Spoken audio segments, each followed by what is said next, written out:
Lawrence, ഒരു glass എടുക്ക. താനെന്താ വല്ലാതിരിക്കുന്നത്?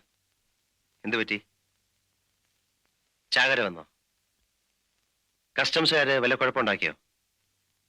പിന്നെ എന്താന്ന് വെച്ചാ പറയൂ. ശേഖരൻകുട്ടി ചതിച്ചു. ശേഖരൻകുട്ടിയും ആ കിഴക്കൻ ക്രിസ്ത്യാനിയും ചേർന്ന് പങ്കുവച്ചോടം തുടങ്ങി. തനിക്കും തുടങ്ങിയോ ആ ചാണക്യന്റെ അസുഖം? പരദൂഷണം പറച്ചിൽ.